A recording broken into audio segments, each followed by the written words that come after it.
Alright, now in the third section we're going to actually take some time and look at how to write formulas and name compounds that have polyatomic ions in.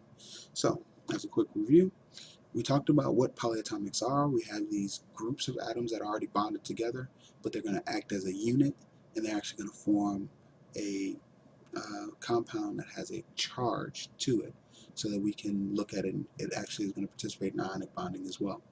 Now, the question we start off with is, how do you determine the formula and name a compound with a polyatomic? Now, first thing is we need to make sure that the charge overall is balanced, just like we did in the previous example, but now we just have this unit thing that's going to be there on the end. So, if I'm looking at this compound, calcium nitrate, we want to make sure that the formula is correct.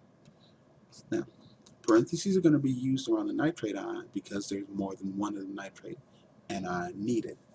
Subscript tells us that it's 2 nitrate ions. Now, I am one that I would be perfectly fine if you put all of your polyatomics in parentheses and then went to balance out your charges.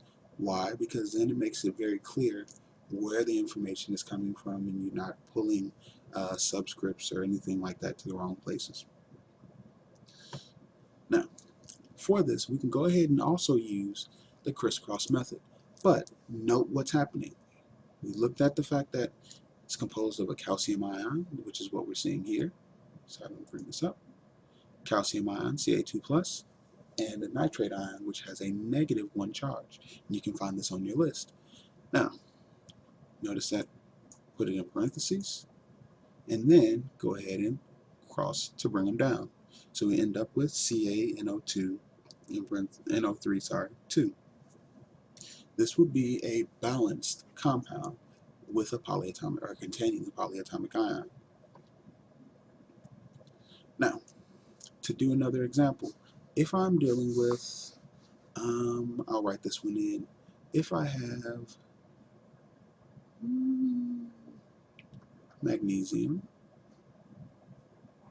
which usually has a charge of 2+, with a carbonate ion, CO3, 2-. This will be another situation like what we talked about before. If I have the same charge, then I'm able to cancel out both of those charges and write the formula as is. So in this case, MgCO3 will be my formula. Again, if you would like to, at least in the beginning stages, put this in parentheses to make sure that you don't pull any information, that is perfectly fine with me. But this is basically the end of this portion. Now, how would I go about naming those? Because notice that it didn't go through naming. Well, remember how we said for the metal, you keep the name? That same thing going to happen. For the polyatomic, you're also going to keep the name. So, we looked at this first compound down here, and we said that this is calcium nitrate because it's made from a calcium ion and a nitrate ion.